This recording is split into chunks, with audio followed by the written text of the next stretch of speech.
जब भी हाथ उठा करें अल्लाह से जन्नत मांगा करो। महबूब फरमाते हैं जब भी मांगना जन्नत मांगना। आका फरमाते हैं जब बंदा कहता ना या अल्लाह जन्नत दे जन्नत दे जन्नत दे, जब कोई बंदा 3 मरतबा जन्नत कहता है तो जन्नत खुद कहती है या अल्लाह मुझे इसके नाम अमाल में लिख दे। हाँ मुझे इसके नाम अमाल में लिख दे। तो वो लोग थे जन्नत के शौकीन। हुजूर ने क्या फरमाया जिसके बाद 3 बेटियां पाल के बड़ा कर दे, इज्जत से रुखसत फरमाते हैं कि वो ऐसे जाएगा जैसे कांधे से कांधा लगा के मेरे। तो 2 बेटी वाला खड़ा हो गया, रो के कहने लगा हुजूर आपने फरमाया ना कि 3 बेटी वाला जन्नती है। हुजूर मेरे पास तो 2 ही बेटी है। मेरे नबी ने फरमाया रब के करम की कमी कोई नहीं है, अगर 3 वाला जन्नती है तो फरमाया जा 2 वाला भी जन्नती है।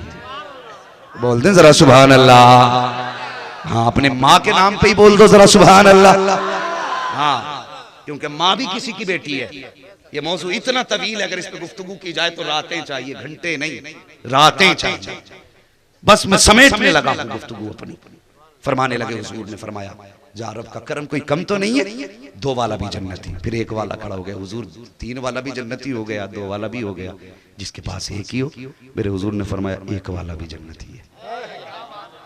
वो तो निहायत सस्ता सौदा, बेच लगे हैं जन्नत का। हम मुफलिस क्या मोल चुका है, अपना हाथ ही खाली है, अपना हाथ ही खाली है। कितनी सस्ती जन्नत कर दी मेरे हुजूर ने। फरमाने लगे 1 वाला भी जन्नती है। तो जिसके पास बेटी नहीं थी फिर वो गर्दन झुका के खड़ा हो गया, कहने लगा हुजूर फिर ये शरफ हमें तो ना मिल सका। 3 वाला भी जन्नती, 2 वाला भी जन्नती, 1 वाला भी जन्नती। हुजूर जिसके पास बेटी ना हो, मेरे हुजूर मुस्कुराए फरमाने लगे जिस पे बेटी ना हो लेकिन दिल में बेटी की तमन्ना लेके मर गया, फरमाते हुजूर मैं हाथ पकड़ के उसे जन्नत में दाखिल फरमाऊं। ये बेटी है, ये बेटी है। जहां लाख रुपए बेटों पे लगाते हो ना, 10,000 बेटी पे भी लगा। बेटों पे क्या सोच के पैसा लगाया कि ये बुढ़ापे का सहारा बनेगा, ये जब कमा के आएगा तो जेब में पैसे लाएगा, ये जब परदेश से आएगा तो फल लेके आएगा। और बेटी ये सोच के नहीं पढ़ाई गई कि ये पढ़ेगी तो पराए घर जाएगी, हमें क्या मिलेगा। तो सुन, अगर बेटा दुनिया का सहारा होता है तो बेटी आखिरत का सहारा हुआ करती है।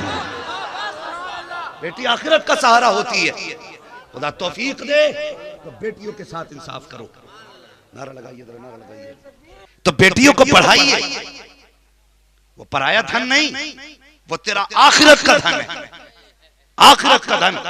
आज कितनी बेटियों को इस वजह से तलाक हो जाती है कि उनके शिकम से 5 बेटियां हो गई। 3 बेटियों के बाद बुलाने नहीं आते। हाँ हमारे पास ऐसे फोन आते हैं, थोड़ा बात सही रखें भाई इसकी। हमारे पास फोन आते हजरत जी 3 साल हो गए दामाद बेटी को लेने नहीं आया। और रहम कर, वो हया कर, किसी की बेटी को धक्का दे के अगर तू समझता है कि तेरी जिंदगी सुखों में कटेगी तो गलत सोचता है, गलत सोचता है। और ये तो कलमा पढ़ने वाले की बेटी है। हुजूर की खिदमत में तो हातिम ताई की पोती लाई गई थी। हुजूर ने अपनी चादर उसके सर पे रखी। किसी ने कहा हुजूर ये अपनी चादर, और ये तो आपका कलमा भी नहीं पढ़ती, दुश्मन की बेटी, उसे चादर उड़ा रहे हैं। मेरे नबी ने एक तारीख साथ जुमला कहा था, खुदा की कसम निजाम कायनात बना दिया सिर्फ एक जुमले में। हुजूर ने फरमाया चुप हो जा, बेटी बेटी होती है, चाहे वो दुश्मन की बेटी हो चाहे दोस्त की बेटी हो। क्या तूने बेटी को बेटी समझा? हमने दूसरे की बेटी को अपने पैर की जूती समझा। जहां 3 बेटियां हुई घर से निकाल दिया। तुझे बता अगर तेरी बेटी घर से निकली तो बेटी तो इतनी पाक दामन और इतनी नाजुक होती है हजरत जी, अगर रिश्ते होके छूट जाएं तो फिर बेटियों के निकाह मुश्किल हो जाते हैं। बता तलाक के बाद इनकी जिंदगी कितनी मुश्किल होगी। लोग कहते हैं योगी ने मार दिया, मोदी ने मार दिया। मैं कहता हूं झूठ बोलते हो। दिल के भपोले जल उठे सीने के दाग से, इस घर को आग लग गई घर के चराग से।